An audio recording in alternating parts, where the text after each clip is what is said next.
रामकृष्ण हरी माऊली. मी अक्षय टाक सकाळच्या चैतन्यमयी वातावरणात तुमचं मनापासून स्वागत करतो आपल्या लाडक्या कार्यक्रमात गजर कीर्तनाचा सोहळा आनंदाचा.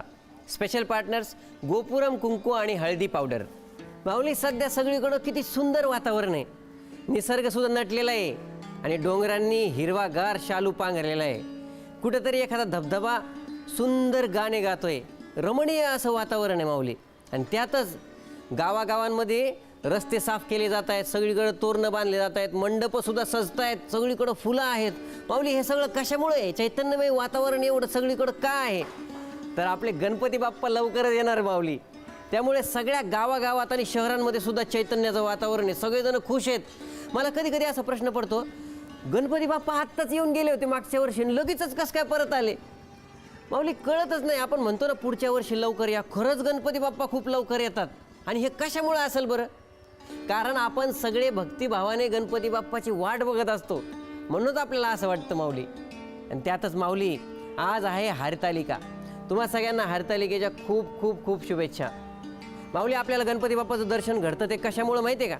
याचं गुपितसुद्धा हरतालिकेच्या कथेमध्ये आहे. मी तुम्हाला हरतालिकेची थोडी माहिती सांगणार आहे. माऊली, पार्वती मातेला भगवान शंकराशीच विवाह करायचा होता, असं त्यांनी ठरवून टाकलं होतं.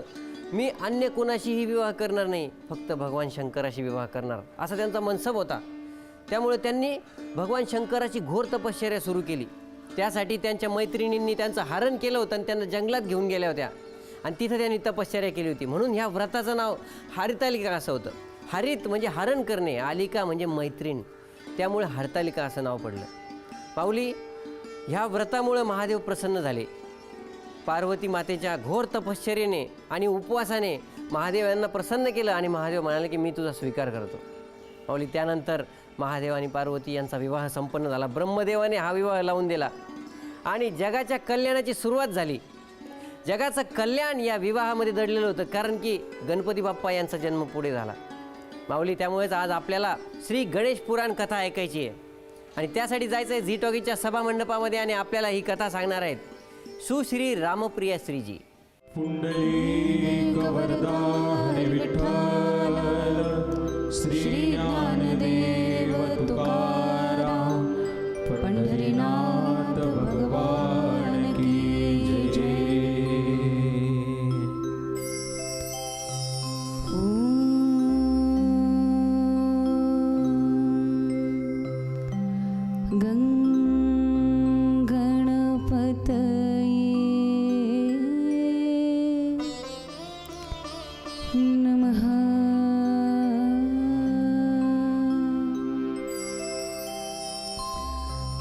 ओंकार बिंदु संयुक्तं नित्यं ध्यायन्ति योगिनः, कामदं मोक्षदं चैव ओंकाराय नमो नमः. अतुलित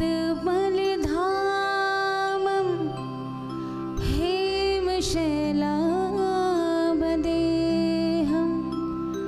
धनुजवनु कृशाणुं, ज्ञानेनाम अग्रगण्यं, सकलगुणनिधानं, वानराणामधीशं,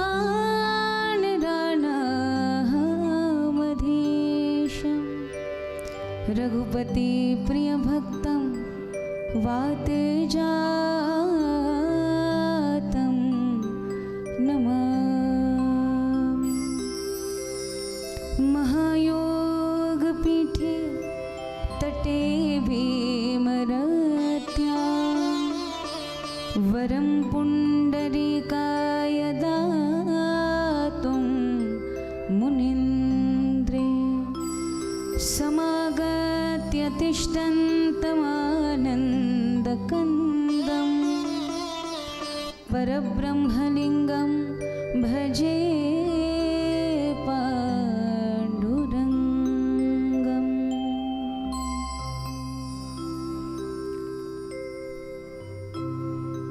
राजाधिराज योगीराज गणराज भगवान गजानन गणपती महाराजांच्या या गणेशोत्सवाच्या पावन निमित्ताने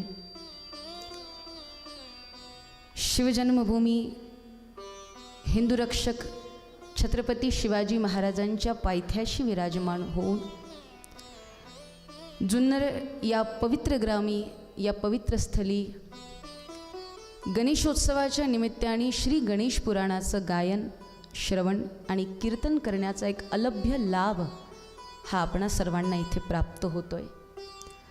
आणि हे आयोजन ज्यांच्या निमित्ताने होतं आहे आदरणीय श्री कैलासवासी श्री किशननाथा गाडे पाटील म्हणजेच श्री किशन बाबा यांच्या 17व्या पुण्य स्मरणानिमित्त इथे आपण एकत्रित होऊन आपापल्या आसनी स्थित आणि स्थिर होऊन श्री गणेशाचं चारित्र्य, गणेशाचं स्वरूप, गणेशाचं रूप या सर्वांचं दर्शन श्री गणेश पुराणाच्या माध्यमातून इथे आपण प्रारंभ करतोय. तरी ज्या देवतांच्या उपासनेसाठी आपण एकत्रित झालोय थोड्या वेळ त्या गणेशाचं नामसंकीर्तन, आवाहन आणि संगीताच्या माध्यमातून आपण पूजन करूया.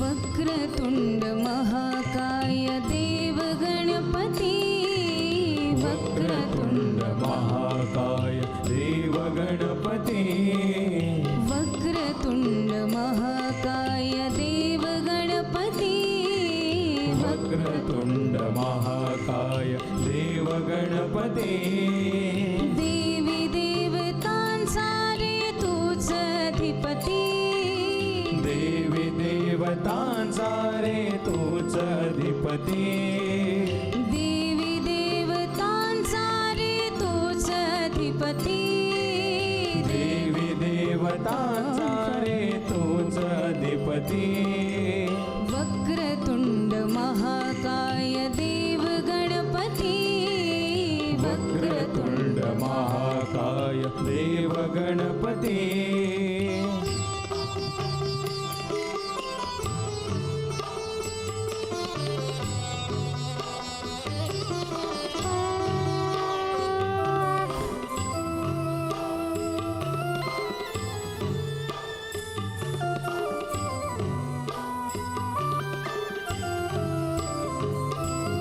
मोरगाव मोरेश्वर सिद्धटेक सिद्धेश्वर मोरगाव मोरेश्वर सिद्धटेक सिद्धेश्वर मोरगाव मोरेश्वर सिद्धटेक सिद्धेश्वर मोरगाव मोरेश्वर सिद्धटेक सिद्धेश्वर वक्रतुंड महाकाय देव गणपती वक्रतुंड महाकाय देव गणपती देव गणपती देव गणपती देव गणपती देव गणपती वक्रतुंड महाकाय देव गणपती वक्रतुंड महाकाय देव गणपती देव गणपती देव गणपती देव गणपती देव गणपती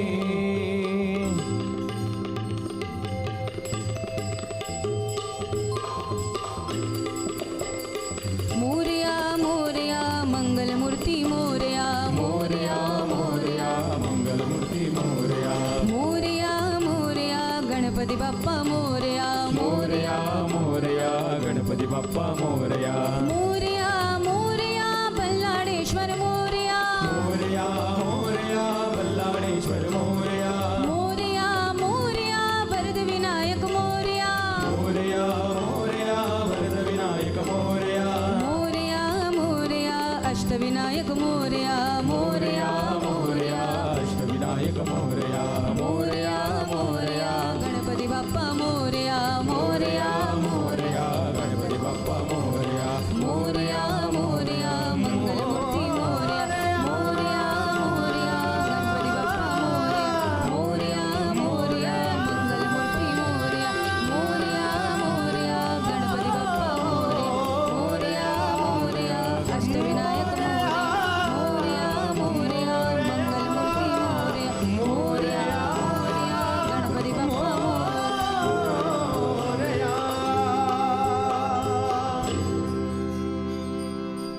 गणपती बाप्पा मोरया मंगलमूर्ती मोरया. आराध्य दैवत अनंतकोटी ब्रह्मांड नायक राजाधिराज योगीराज भगवान श्री गणराज. श्री गणेश जे संपूर्ण संप्रदायांना देवी देवतांमध्ये सर्वात पहिल्या स्थानावर ज्यांचं पूजन केलं जातं म्हणून त्यांना प्रथमेश म्हणून आपण संबोधित करतो. विघ्नाचं हरण करतात म्हणून आपण विघ्नेश्वर सुद्धा म्हणतो. अशी ही गजाननाची मंगलमय मूर्ती, मंगल स्वरूप आणि त्या गजाननाच्या मंगल स्वरूपाचं, मंगल स्वभावाचं आणि कीर्तीचं गान ज्या ग्रंथामध्ये केलं गेलं आहे तो ग्रंथ म्हणजे श्री गणेश पुराण. या गणेशोत्सवाच्या निमित्ताने यापेक्षा गणेशाची सुंदर उपासना अजून दुसरी काय असू शकते की गणेशोत्सवाच्या या 10 दिवसामध्ये आपण गणेशाचं कीर्तन करू, गणेशाच्या महिमाचं आपण श्रवण करू आणि कथांच्या माध्यमातून गणेशाच्या विविध रूपांचं दर्शन करू. कलियुगामध्ये सर्वात सोपी साधना जर कुठली धर्मग्रंथांनी सांगितली असेल तर ती साधना म्हणजे श्रवण, कीर्तन आणि दर्शन. ज्यांच्या जीवनामध्ये याचा त्रिवेणी संगम झाला त्या व्यक्तीला जीवनामध्ये दुसरी कुठलीच उपासना करण्याची गरज भासत नाही. कारण की श्रवण आणि कीर्तन याच्या चाबीनेच दर्शनाचा द्वार उघडतो. म्हणून यथायोग जसा जसा वेळ मिळेल तसं तसं सद्भाविकांना या क्षेत्रामध्ये या भागामध्ये प्रयत्न करायला पाहिजे की आम्ही गणेशाच्या स्वरूपाचं दर्शन करू, गणेशाच्या नामाचं यथाभाव यथामती यथाबुद्धी कीर्तन करू, गणेशाच्या महिमाचं आपण श्रवण करू. आणि मी अत्यंत आत्मविश्वासाने सांगते जर श्रवण आणि कीर्तन तुम्ही तन्मयतेने केलं तर या 10 दिवसांमध्ये कुठल्या ना कुठल्या रूपामध्ये गणेशाचं दर्शन झाल्याशिवाय तुम्हाला राहणार नाही. श्रवण, कीर्तन आणि दर्शन हे कलियुगामध्ये प्रधान भक्ती मानल्या जातं. म्हणून ज्या ज्या देवतांच्या उपासनेचा दिवस चालू असेल ना त्या त्या देवतांच्या पुराणांची चर्चा आपण ऐकायला पाहिजे. म्हणजे रामनवमी असेल तर आपण रामकथा श्रवण करा, नवरात्रीचे दिवस असेल तर आपण देवी भागवतला श्रवण करा, अधिक मास असेल, पुरुषोत्तम मास असेल, श्रीमद भागवत कथा श्रवण करा. कारण जसं जसं कलियुगाचा प्रभाव वाढत चालला आहे ना तशी तशी लोकांची श्रवण शक्ती, ऐकण्याचं सामर्थ्य हे कमी होत चाललं आहे. कलियुगा माझी करावे कीर्तन, कलियुगा माझी करावे कीर्तन, कलियुगा माझी करावे कीर्तन, कलियुगा माझी करावे कीर्तन, कलियुगा माझे करावे कीर्तन. तेने नारायण देई देई, तेने नारायण देई भेटी ही,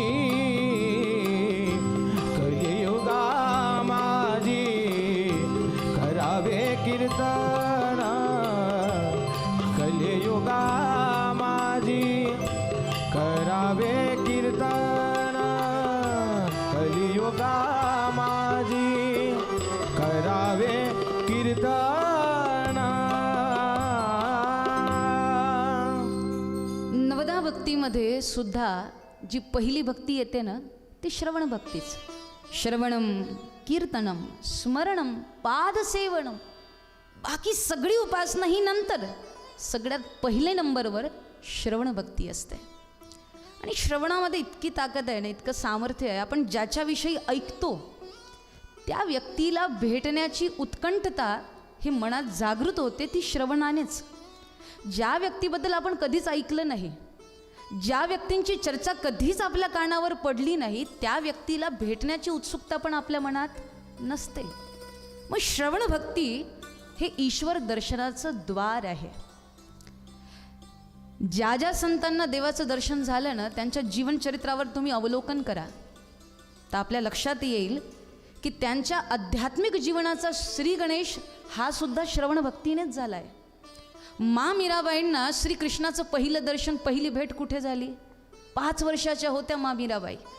त्यावेळेला आपल्या दादा म्हणजे आपल्या आजोबांबरोबर ज्या वेळेला त्या सत्संगामध्ये गेल्या आणि त्या सत्संगामध्ये त्या कीर्तनामध्ये ज्या वेळेला त्यांनी श्रीकृष्णाचं गुणानुवाद ऐकला, त्यावेळेला मीराबाईंना आपल्या पूर्वजन्मांची स्मृती झाली आणि ते कीर्तन, ते श्रवण ऐकून मीराबाईंना वाटायला लागलं की कुठेतरी माझा यांचा काहीतरी संबंध असला पाहिजे.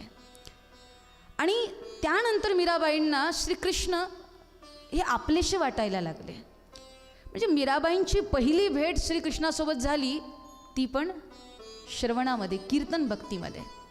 हनुमंतराया कलियुगाचे देवता आहे आणि हनुमंतराया सातत्याने श्रवण करत असतात रामकथेचं. रामचरित सुन बेको रसिया, रामकथेचं श्रवण करतात आणि रामनामाचं कीर्तन करतात.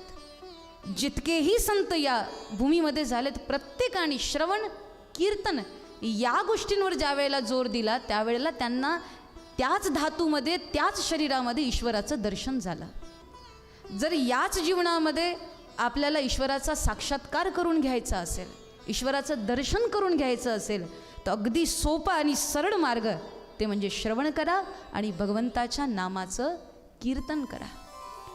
कलियुगाचा प्रभाव जसा जसा वाढत चाललाय ना, तशी तशी लोकांची श्रवण शक्ती, ऐकण्याचं सामर्थ्य हे कमी होत चाललंय.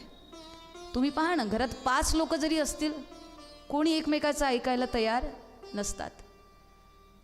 शिष्य ज्या वेळेला गुरूंच्या दरबारात जातो त्यावेळेला शिष्य गुरुच ऐकत नाही, आपलं ऐकवतो. शिष्यत्वाचा श्री गणेशही हाच श्रवण भक्तीने होत असतो. पण ज्या वेळेला शिष्य गुरुच्या दरबारात जातो आणि गुरुपेक्षा जास्त बोलतो त्यावेळेला कुठेतरी श्रवण भक्ती त्याची कमजोर पडते असं जाणवतं. इथे घरामध्ये पोर आईबापांचं ऐकायला तयार नाही. कलियुगाच्या प्रभावाने श्रवण शक्ती ही कमजोर होत चालली आहे. त्यामुळे हा उपद्रव थोडा कमी व्हावा, त्यासाठी ज्या ज्या देवतांच्या उपासनेचा वेळ सुरू असेल त्या त्या देवतांच्या पुराणांची चर्चा आपण ऐकायला पाहिजे, आपण श्रवण करायला पाहिजे. पण तसं होत नाही, दुर्दैवाने तसं होत नाही. नवरात्री असली की आपण सप्तशतीचा पाठ ठेवतो, आपण देवी भागवत महापुराणाचं आपण गाण करतो. पण प्रश्न हा की सप्तशतीचा पाठ करताय पण कोण करताय? तो भटजी बुवा. सप्तशतीचा पाठ करतायत भटजी बुवा, तेही ठीक चालेल. पण प्रश्न हा उद्भवतो की ज्या वेळेला सप्तशतीचा पाठ भटजी बुवा करतायत त्यावेळेला ऐकतो कोण? तो म्हणे देवी. आता सप्तशतीचा पाठ आपण देवीच्या पुढे देवीची प्रशंसा करतो, याच्यात काय मोठं महाराज सामर्थ्य आहे? धर्मग्रंथाचं पारायण, धर्मग्रंथाचं गायन, धर्मग्रंथाचं पारायण हे आपल्याला भक्तिपरायण करण्यासाठी केलं जातं. त्या पुराणातून आपल्याला नवीनता प्राप्त व्हावी यासाठी पुराणांची चर्चा केली जाते. त्या धर्मग्रंथामधून आपल्याला जीवन उपयोगी असणाऱ्या गोष्टी प्राप्त व्हाव्या यासाठी धर्मग्रंथाचं अध्ययन केलं जातं. त्याच्यामुळे त्याच कारणाने जसा जसा वेळ मिळेल तसं तसं श्रवण भक्तीला आपण प्राधान्यता दिली पाहिजे. ऐकावं, त्या गोष्टीला आपण आपल्या चिंतनात साठवून घ्यावं आणि ती एक एक गोष्ट आपल्या जीवनामध्ये उतरवण्याचा आपण प्रयत्न करायला पाहिजे. श्रवणाने ईश्वर मिळतो, पण केव्हा? श्रवण करावं, मनन करावं, निधिध्यासन करावं, मग देवाचा साक्षात्कार होतो. आपण ऐकतो, या कानाने ऐकतो आणि या कानाने सोडून दे. अशा आपण कितीही कथा ऐकल्या तरी जीवनामध्ये कुठलंही परिवर्तन होणार नाही. कथा ही प्रयोगशाला आहे, कथा ही परिवर्तनाची कार्यशाला आहे. कथा ऐकता ऐकता आमच्या जीवनात काहीतरी परिवर्तन व्हायला पाहिजे. कथा करता करता, कथा ऐकता ऐकता जसे आम्ही 5 वर्षाआधी होतो, जर 5 वर्षानंतरही आम्ही तसेच आहोत तर कथा ऐकून आम्ही केलं तरी काय? म्हणून कबीरदासजी महाराज म्हणतात, कहत कबीर सुन भाई साधो, कहत कबीर सुन भाई साधो, ऐकावं सुद्धा लागेल, समजावं सुद्धा लागेल. आणि ज्या वेळेला अध्यात्मातला पुराणातलं एक एक सूत्र हे आपल्या जीवनात उतरायला सुरुवात होऊन जाईल ना, त्यावेळेला जीवनामध्ये प्रत्येक क्षणाला चमत्कार पाहायला मिळेल. हे धर्मग्रंथ फक्त नमस्कार करण्यासाठी नसतात, याच्यावर डोकं ठेवल्याने आपलं कल्याण होऊन इतकंच सीमित नाही आहे. या धर्मग्रंथावर डोकं टेकवण्याच्या सोबत ज्या वेळेला या धर्मग्रंथांना आपल्या डोक्यात बसवणं सुरू करू ना, त्या दिवशी आपल्या जीवनामध्ये चमत्कार झाल्याशिवाय राहणार नाही आहे. हे धर्मग्रंथ आपल्याला जीवन उपयोगी मार्गदर्शन करतात.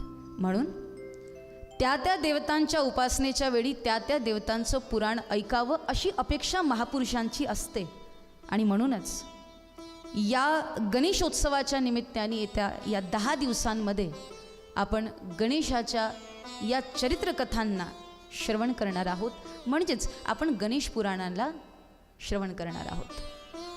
पण गणेश पुराणाची सुरुवात आपण करू गणेशोत्सवाच्या दिवशी, ज्या दिवशी गणेशाचं विनायकाचं आवाहन आपण सगळ्यांनी करणार आहोत. आपण गणेशाचं आवाहन करून गणेश देवताला आपण स्थापित करणार आहोत. पण गणेशाची स्थापना होते ती चतुर्थीला. म्हणून गणेश चतुर्थी ही गणपतीची तिथी म्हणून मानल्या जातं. गणपतीचं स्थापना, गणपतीचं आवाहन हे चतुर्थीला होतं. पण त्याच भाद्रपदच्या महिन्यामध्ये तृतीयेला हे गणेशाच्या मातापितांचं म्हणजे सांब सदाशिवाचं अर्थात गौरी शंकराच्या पूजनाचा दिवस, तो दिवस म्हणजे तो हरतालिकेचा दिवस. पहिले आईबाबांची पूजा केली जाईल, मग मुलांच्या प्राकट्याचा आभाणाचा आपण उत्सव म्हणूया. म्हणून ही सुंदर एक परंपरा आहे की गणेश चतुर्थीला गणेश विराजमान होतात, पण त्याआधी तृतीयेला सांब सदाशिवाची उपासना केली जाते, महादेवाची उपासना केली जाते. आणि तो दिवस संपूर्ण भारतवर्षामध्ये हरतालिकेच्या रूपाने आपण जाणतो. हरतालिका सगळ्यांना माहिती आहे. जितकीही कुमारिकाय असतील, जितकीही विवाहित महिलाए असतील, त्या सर्व हरतालिकेचं व्रत करतात. हरतालिकेचा हा व्रत माता पार्वतीने केला. हा उपासनेचा दिवस. आपल्या भारतामध्ये 7 वार आणि 9 त्योहार अशी परंपरा आहे. म्हणजे जितके सप्ताहामध्ये वार नसतील त्याच्यापेक्षा काही पटीने जास्त आपल्याकडे त्योहार असतात, उत्सव असतात. अनेक प्रकारचे उत्सव आपण म्हणतो. वर्षभर काही ना काही उत्सव आपला चालू असतो. पण हरतालिका हा सण आहे ना, हा सण फक्त सण नसून, हा फक्त उत्सवाचा एक भाग नसून, हा व्रत आहे. हे एक व्रत आहे. हरतालिका हे व्रत आहे. याच्यामध्ये रहस्यमयी अशा भरपूर साऱ्या गोष्टी याच्यामध्ये लपून बसल्या आहेत की त्या हरतालिका व्रताला जर आपण समजून उमजून जर त्या पद्धतीने आपण ते व्रत केलं तर हरतालिकेचं व्रत एक असं व्रत आहे की त्याचं पुण्य हे कधीच नष्ट होत नाही. म्हणून सर्व व्रतांमध्ये श्रेष्ठ व्रत हे हरतालिकेचं व्रत मानलं जातं. जसं अनेक नदी या भारतामध्ये असल्या तरी गंगेचं स्थान ते श्रेष्ठ. अनेक प्रकारचे देवी देवता, 33 कोटी देवी देवतांचं आपण पूजन करतो, पण त्या देवी देवतांमध्ये महादेव श्रेष्ठ. त्याच प्रकारे अनेक प्रकारचे व्रत आहे, पण त्या व्रतामध्ये हरतालिकेचं व्रत हे सर्वात श्रेष्ठ व्रत मानलं जातं. या व्रताच्या फळाने माता पार्वतीला शिव मिळाले, पण ते कायमचे. त्याआधीसुद्धा माता पार्वतींनी तपस्या केली, सती रूपाने केली. त्याआधीसुद्धा बरीच तपस्याचे आवर्तन माता सतींच्या जीवनामध्ये झाल्यात. पण शिव मिळाले ते मिळवता आले माता सतींना, पण टिकवता नाही आले. म्हणून महादेवांच्या गळ्यामध्ये जी आपण मुंडमाळ बघतो ना, ती मुंडमाळा ती असं मानलं जातं की ते पार्वतींचे जितके जन्म झाले त्याचं ते प्रतीक आहे. अनेक जन्मामध्ये जगदंबेने महादेवाला प्राप्त करण्यासाठी उपासना केली, शिव मिळाले सुद्धा, पण ते टिकवता आलं नाही. पण ज्या वेळेला पार्वती माताने हरतालिकेचं व्रत केलं आणि त्या हरतालिके व्रताच्या महात्म्याने जेव्हा शिव मिळाले, ते सदाशिवच मिळाले, ते कायमचेच मिळाले. त्यानंतर कधी माता पार्वतींना महादेवांचा वियोग झाला नाही. म्हणजे हरतालिकेचं व्रत हे असं आहे की त्याचं पुण्य कधी समाप्त होत नाही. हरतालिका या व्रताला हे नाव कसं पडलं? हरत आलिका. याला 2 भागात जर विभाजित केल्या गेलं तर हरत म्हणजे हरण आणि आलिका म्हणजे एक त्याचा भावार्थ होतो मैत्रीण. माता पार्वतीजींचं त्यांच्या सखीने हरण केलं आणि हरण करून अरण्यात घेऊन गेल्या आणि अरण्यात जाऊन त्या एकांतवासामध्ये माता पार्वतीने तपस्या केली, साधना केली. या सर्व घटनेमध्ये सखी, ज्या माता पार्वतींच्या सखी आहेत, त्यांची फार मोठी भूमिका आहे. कारण माता पार्वतींच्या पित्यांनी भगवान विष्णूशी त्यांचा विवाह व्हावा या हट्टाने निर्णय घेऊन घेतला. पण माता पार्वतींनी संकल्प केला होता की मी विवाह करेल तो भगवान महादेवांशी. आणि हीच तन्मयता त्यांची प्रत्येक जन्मात होती. ज्यावेळेला त्यांनी सती रूपामध्ये आत्मदाह केला त्यावेळेला माता सतींनी अंतिम क्षणाला ही कामना व्यक्त केली, सती मरण हरी सन वर मागा, जन्म जन्म शिव पद अनुरागा. की प्रत्येक जन्मामध्ये महादेवच मला पतिरूपाणी प्राप्त व्हावे. माता भगिनीसुद्धा व्रत करतात, वटसावित्रीचं करतात, 7 जन्मासाठी पती मागतात. एक त्याच पद्धतीचं हरतालिकेचं हे व्रत अनेक भागामध्ये वेगवेगळ्या पद्धतीने मनवलं जातं.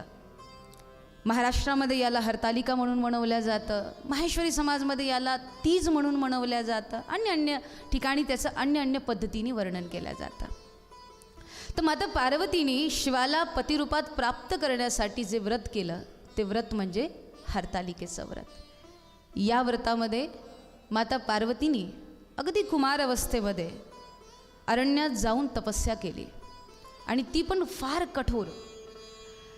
आपल्या शरीराला तपवण्यासाठी माता पार्वतीने अनेक वर्ष झाडाची सुकलेली पाने खाऊन आपलं व्रत पूर्ण केलं.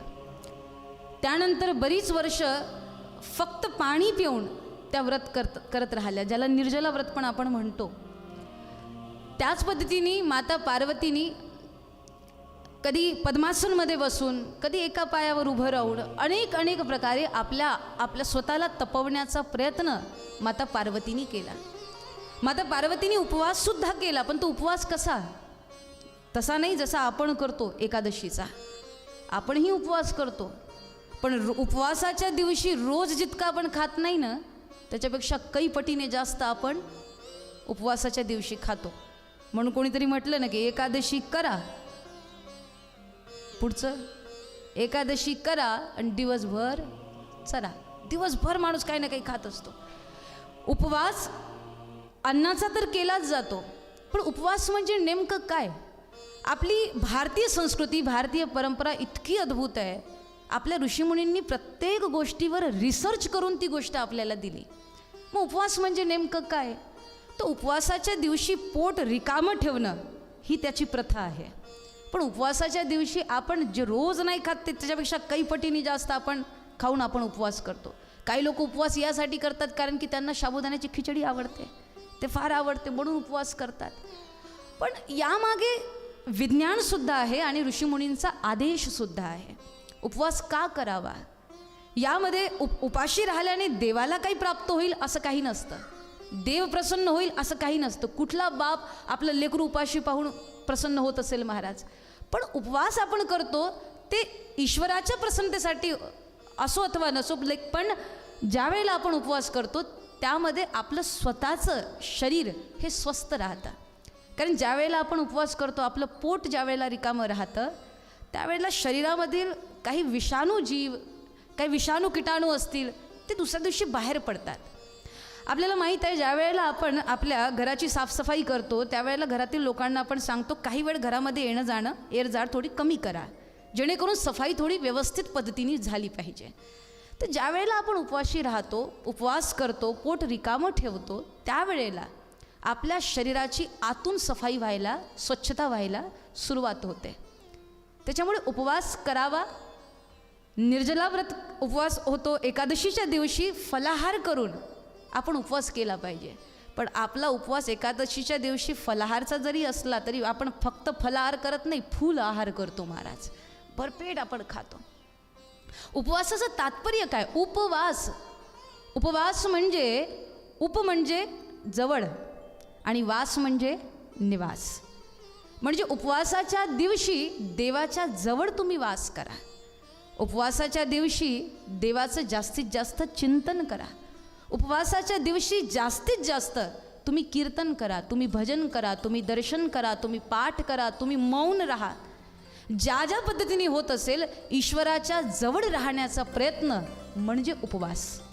फक्त अन्नाचा त्याग याला उपवास म्हणत नाही. आणि उपवास ही एक प्रकारची तपस्या आहे. ज्या पद्धतीने माता पार्वतीने स्वतःच्या शरीराला तपवलं, आणि हे फार महत्त्वाचं आहे महाराज. ज्या वेळेला आपण तपतो ना, जसं स्वर्ण सोनं आगीत तपवल्या जातं, आगीत तपवल्यानंतर सोनं त्या पहिल्यापेक्षा थोडं जास्त किमती होतं, मूल्यवान होतं. त्याच पद्धतीने जो सद्गृहस्थ, मग ब्रह्मानंदी असो, निजानंदी असो की कोणी गृहस्थी असो, ज्या वेळेला आपण तपस्येमध्ये बसतो किंवा आपल्या स्वतःला तपवण्याचा ज्या वेळेला आपण प्रयत्न करतो, त्यावेळेला आपण पहिल्यापेक्षा थोडं अधिक नवीन बनून निघतो. तपस्येने आपल्या व्यवहारमध्ये विशुद्धी येते. तपस्येने आपलं आचरण हे मंगल होते. तपस्येने विचारशुद्धी होते. त्याच्यामुळे तपणं हे फार गरजेचं आहे. तपस्या करणं म्हणजे तुम्हाला वाटत असेल सगळं सोडून जंगलात जायचं का, आश्रमात जाऊन राहायचं का? हे सर्व करण्याची गरज नाही. म्हणून तर म्हणते की आपली सनातन परंपरा ही खूप सुंदर आहे. आपल्या साधू संतांनी आपल्या परंपरेने आपल्याला घरी राहून तपण्यासाठी इतके इतके व्रत दिले, इतके इतके साधनेचे उपाय आपल्याला त्यांनी दिले. म्हणजे तुम्ही बघा आपल्या पूर्ण एका वर्षामध्ये किती प्रकारचे व्रत येतात, किती प्रकारचे. जसं आपण चातुर्मास करतो, चातुर्मास हे तपस्येचं एक साधन आहे. त्या चातुर्मासामध्ये मी मीठ खाणार नाही, छोटासा संकल्प आहे पण तप आहे ना. चातुर्मासामध्ये मी या दिवसांमध्ये पायामध्ये चप्पल घालणार नाही, छोटासा आहे पण तप आहे. या श्रावणच्या महिन्यामध्ये मी दुधाचं सेवन करणार नाही, छोटंसं आहे पण तप आहे. मी जमिनीवर शयन करेल, मी जमिनीवर झोपेल, मी संयमात राहील, मी नियमात राहील. मी या श्रावण महिन्यामध्ये प्रतिदिन महादेवाच्या मंदिरामध्ये जाऊन ओम नमः शिवाय या मंत्राचा मी जप करेल.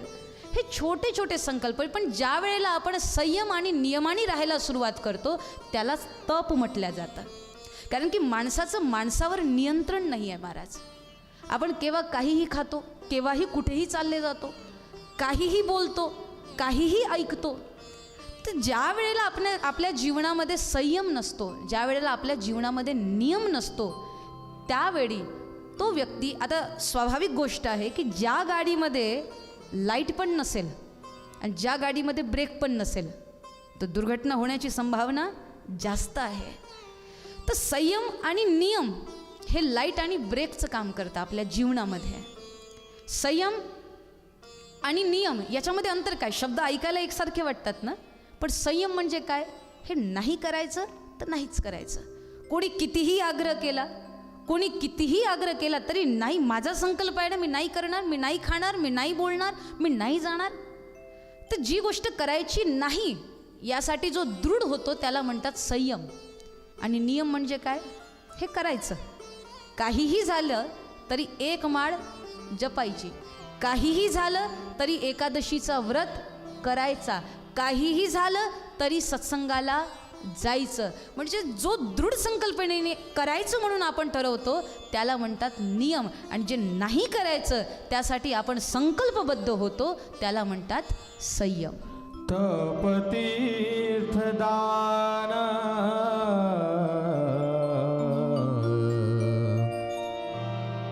व्रत आचरण, तपतीर्थदान व्रत आचरण.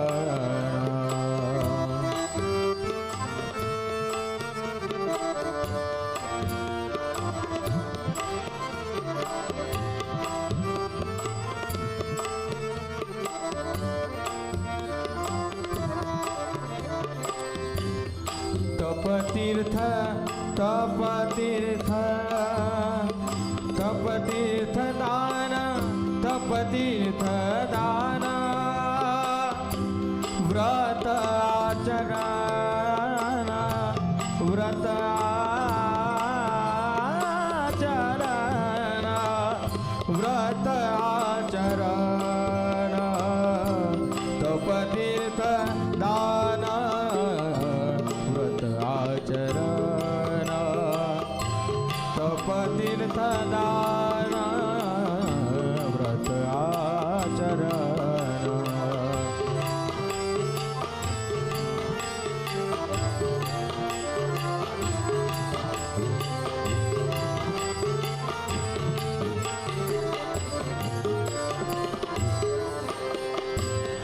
गाता हरीचे गुण गाता गाता हरीचे गुण वारुण गाता हरीचे गुण वारुण